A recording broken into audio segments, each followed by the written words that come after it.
You're listening to Spectrum on True Oldies 105.9 WJZW Woodbridge, Washington. I'm Thomas Grooms, and joining us in studio this morning, a real treat. Washington, D.C. musical heritage and history definitely in the studio this morning. The legendary Billy Hancock with us once again. And founding member of the British Walkers, Bobbie the Kid Howard is here. Steve Lacey from the British Walkers, and of course, the reason they're in town is they're getting ready to do a reunion tour here in Washington. We'll be talking about that. But without further ado, Bobbie, Steve, Billy, good morning. Welcome to Spectrum. Glad to be here. Good morning. Good to see you. The girl can't help it. You're going to shake, and I know you're glad that you found them, right, Billy? Yeah.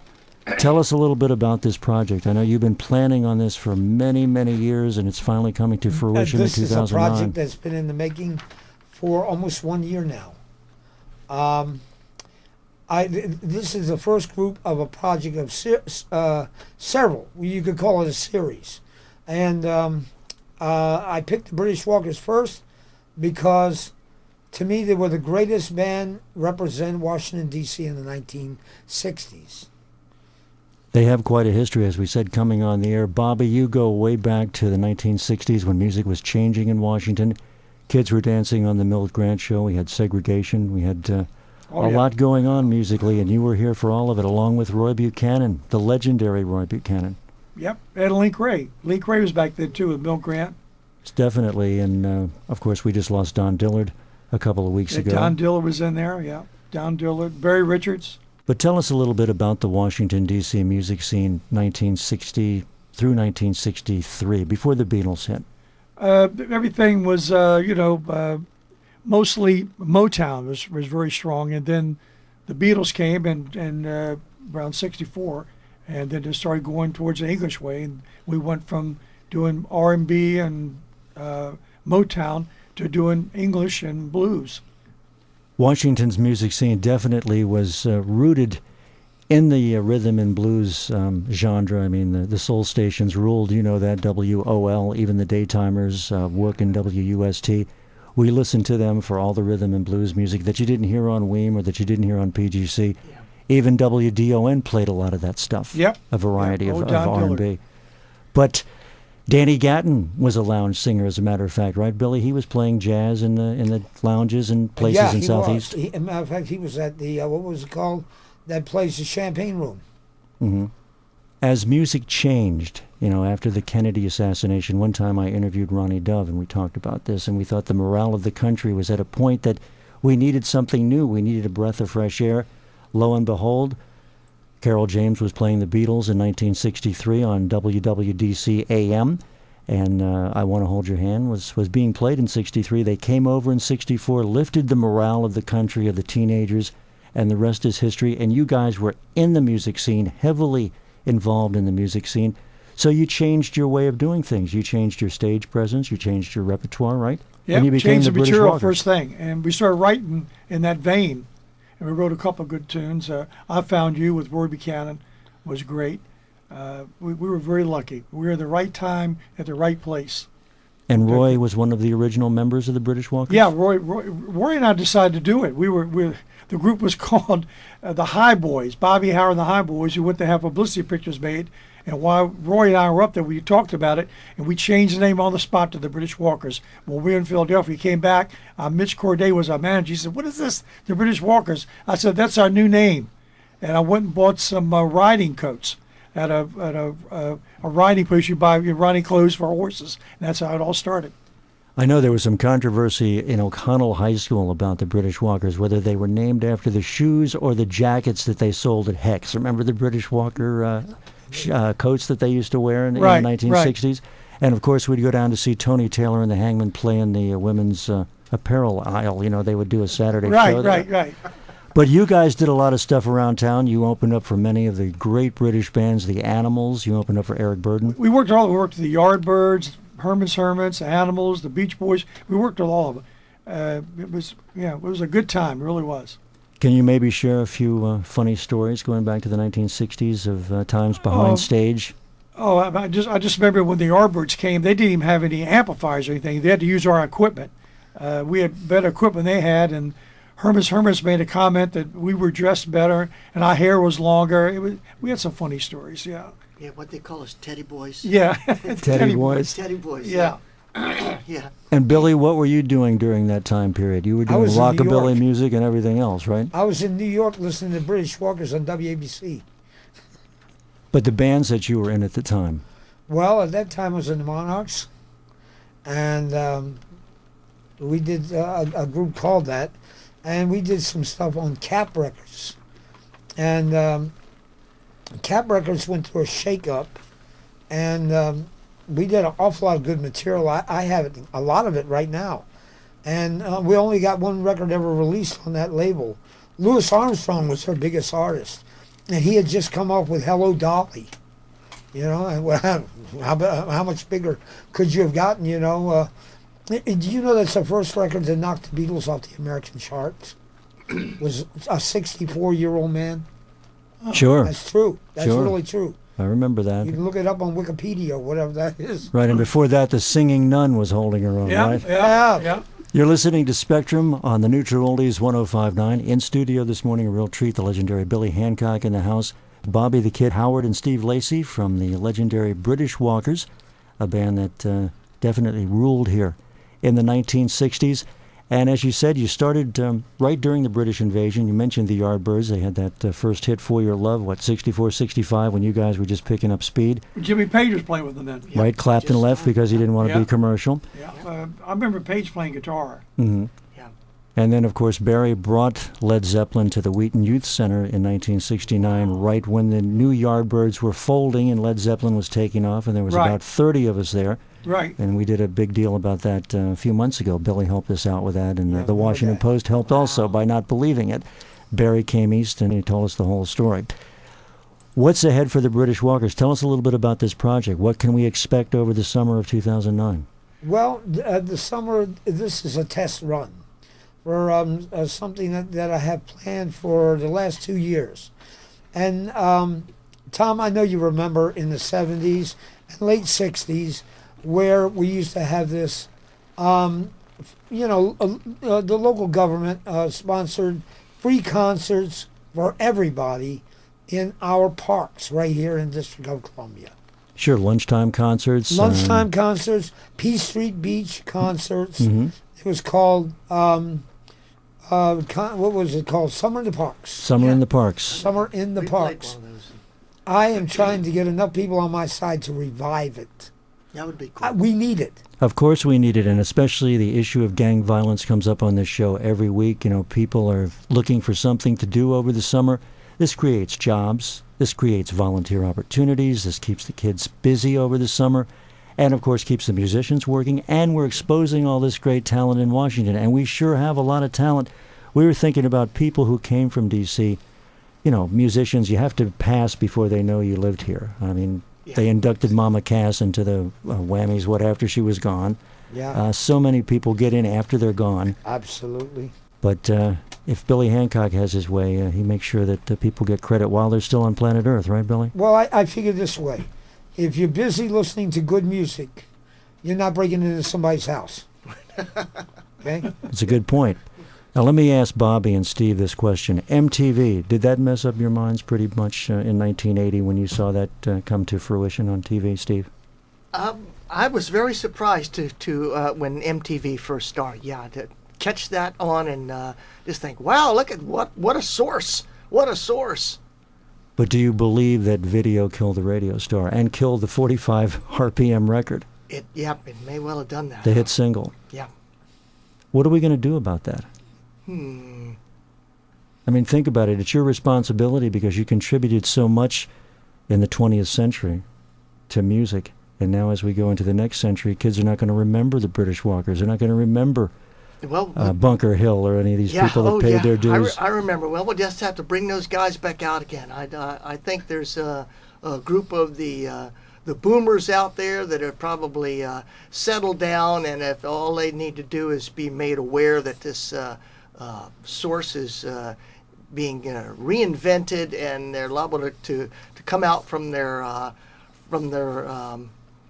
safety of the suburbs and venture to the parks and these concerts and get back into a little swing. I think it might be refreshing for some people. And a way they could do that would be log on to your website, right, Billy? Right. And what is that website? That website is www.billyhancock.com. Now, over the summer, the British Walkers will be playing in Maryland and Virginia. You'll be at Winston in Rockville on the 10th and 11th of July, and at JV's in Falls Church on the 19th and 20th of July, correct? That's correct. And what's in store for us during those shows? What kind of music are we going to hear?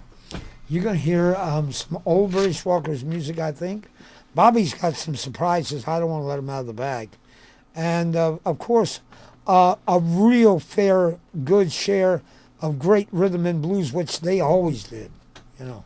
Bobbie, there's a story to the tune Shake. I remember when that came out. I got out of high school in '67. I was thrown out of O'Connell and had to go to Wakefield. Oh, boy. Oh, boy. Wouldn't get a haircut. You're a bad really? boy. That happened to me a little earlier than '67. Yeah. So they sent me to the barber shop in Falls Church, and when I came back, the brother in charge said, "Mr. Grooms, there's no proof that you have visited a barber shop," and I threw the lollipop across his desk. That was your proof.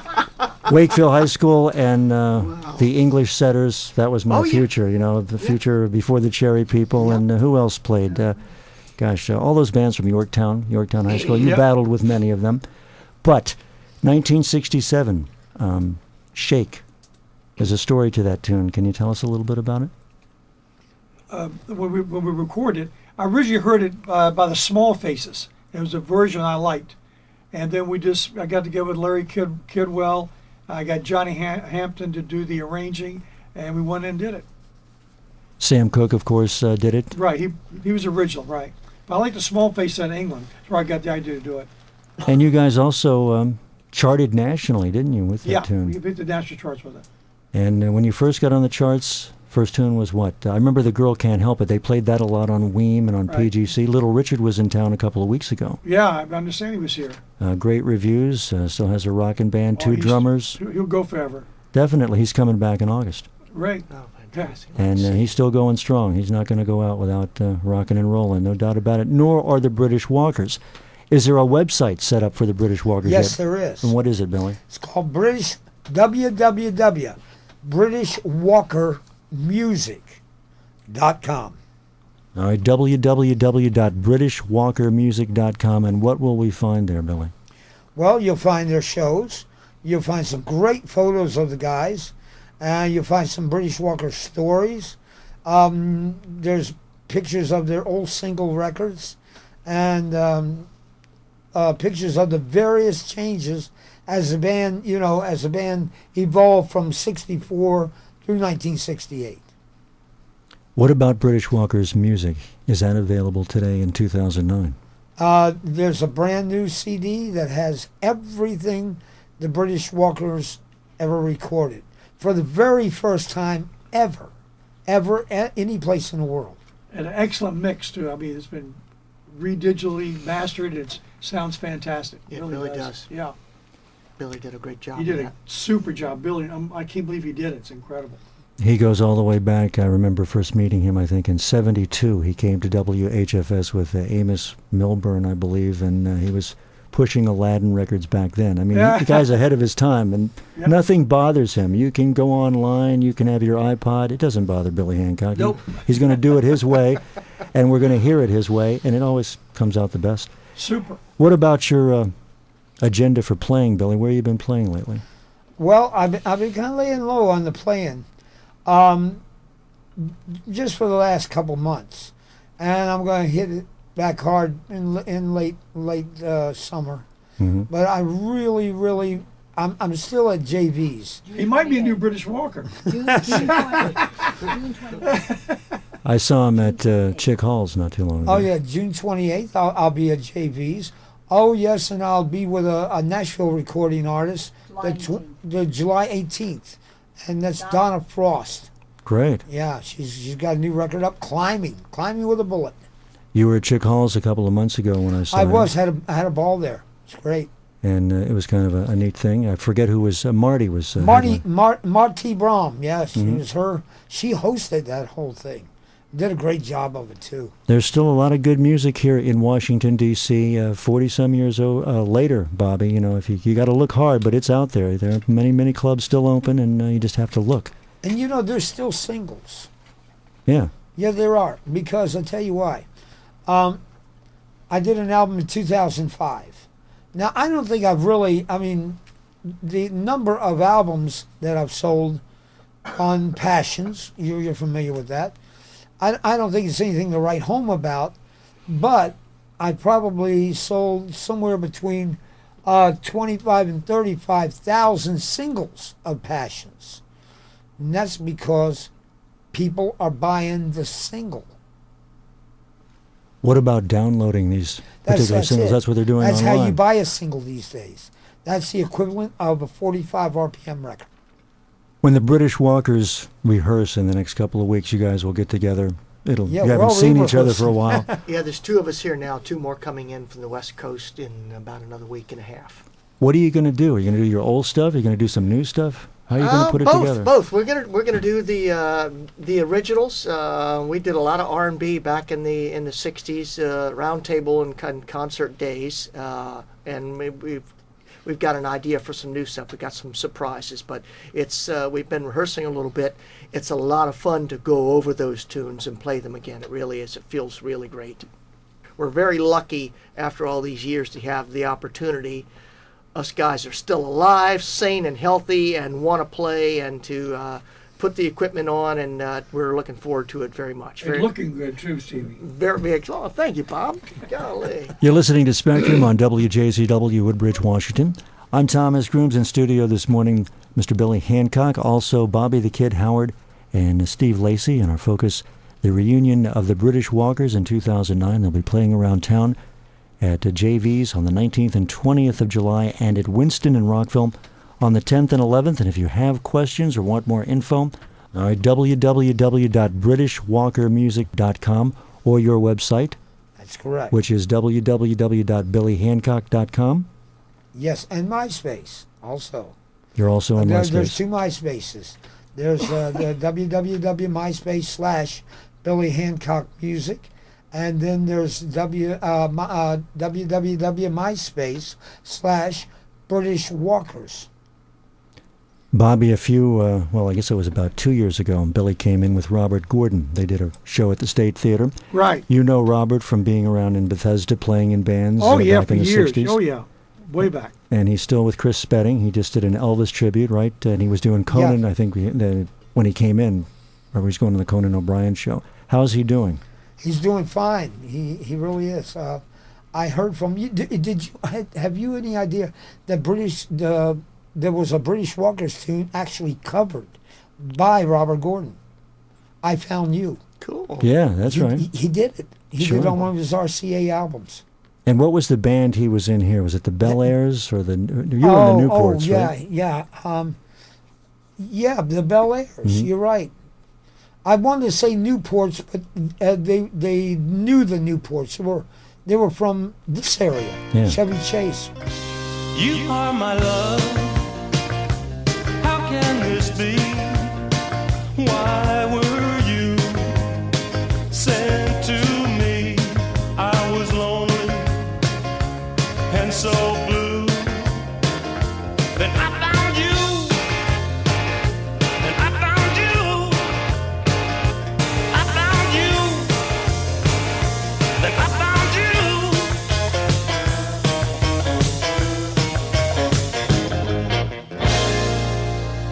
What advice do you have for aspiring musicians today in 2009 who are just getting into the business? Work really hard.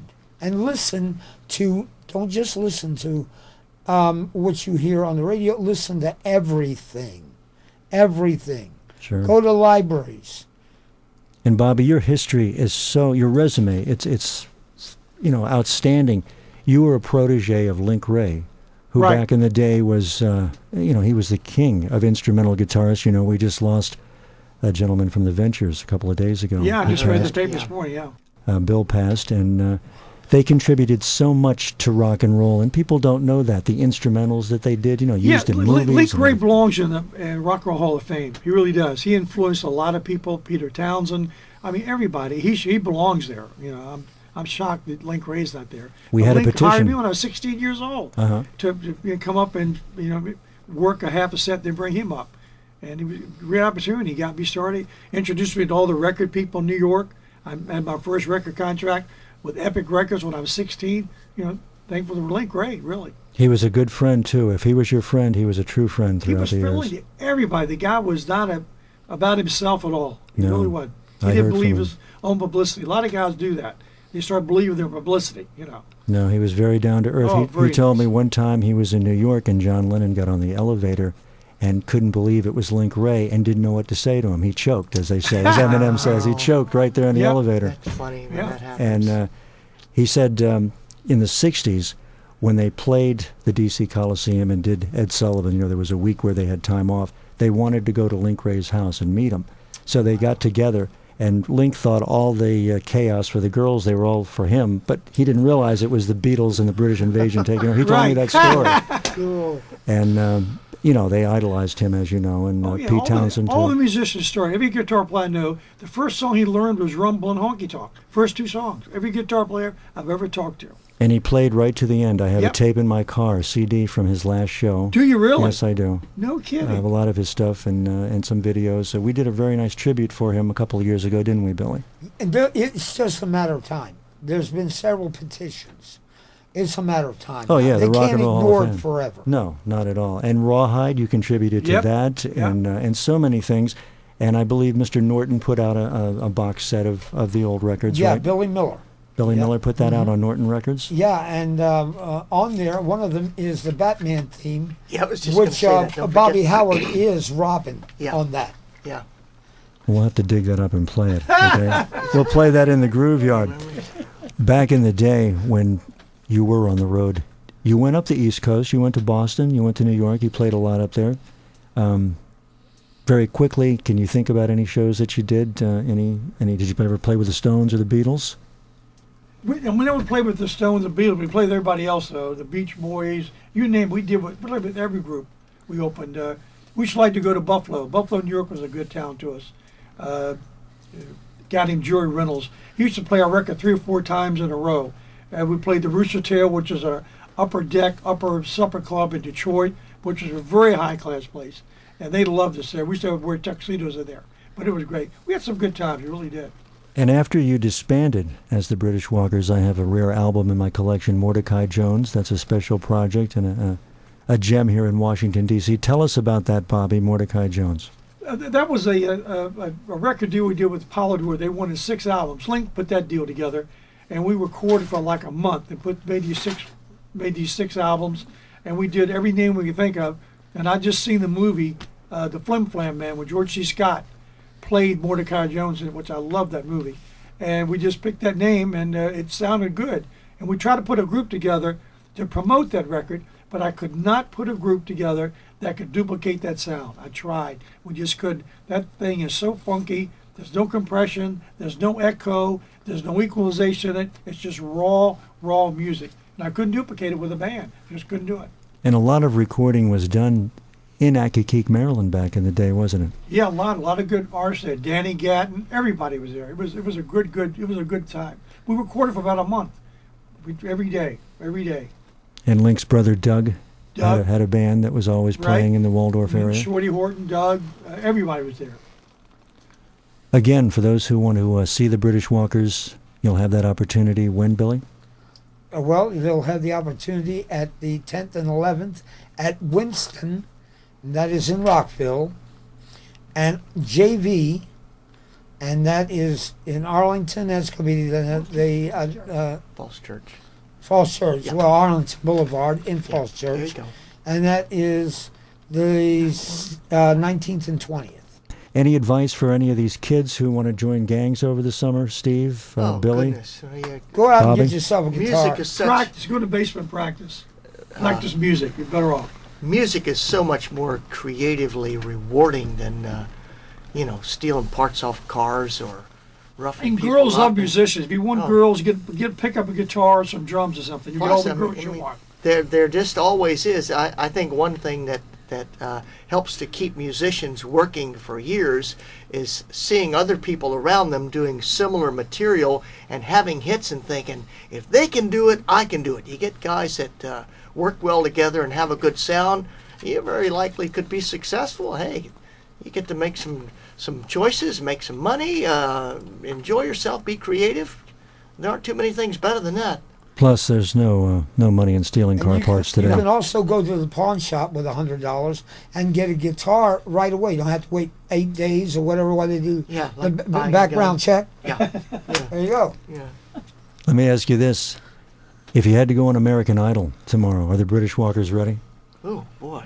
Yeah, I'm ready. Tomorrow? You heard it first, ladies Tomorrow? and gentlemen. Maybe in a couple of weeks. They should have an old American Idol. All right, well, we're going to get Jack Diamond on the phone. He'll get you on there tomorrow, okay? If you're ready to go. Are you ready to show your stuff? Oh, yeah, we're ready. Would you like to add anything in conclusion about the reunion of the British Walkers in 2009 and why we should come out and see you? Yeah, come on down. You'll be surprised. It's going to be a good show, and it'll be worth the time. And we're going to see some oldies, some new ones, and it's going to be a fun time. I guarantee you'll leave there feeling good. I promise you. Hope to see some old faces. And some new faces. Yeah, And some small faces. yeah, Some big faces. yeah. Break a Leg, July 10th and 11th, and, of course, July 19th and 20th. We got to And again- thank Bill Hancock for this whole deal. Yeah, Billy's done a lot. Yeah, Billy, thank you so much for guiding this project. And, gentlemen, do feel free to drop by anytime and let us know what's going on in the future with the British Walkers and everything at Turkey Mountain Productions. Mr. Billy Hancock, CEO and President of Turkey Mountain Productions, Bobbie the Kid Howard, and Steve Lacey from the British Walkers. Do you know the score regarding your personal finances? Your credit score, that is? The National Foundation for Credit Counseling wants you to get in the game, know your credit score, and understand how to improve it. The NFCC can help request your credit report and explain what the numbers, terms, and abbreviations all mean. Their certified counselors can also advise you on sound financial practices that can help improve your score. For more information about credit reports, call the NFCC at 1-800-388-2227. This has been a public service message from the NFCC. The recession may tempt people to put disability insurance on the back burner. Life Foundation spokesman Anthony Domino explains why that might be a bad idea. People need an insurance safety net now more than ever, particularly with their savings and investments affected by the economic crisis. A disability, either short-term or long-term, is perhaps a greater threat than you losing your job. If you and your family depend on a paycheck, protect that income. Talk to your employer or an insurance professional. A message from the nonprofit Life Foundation.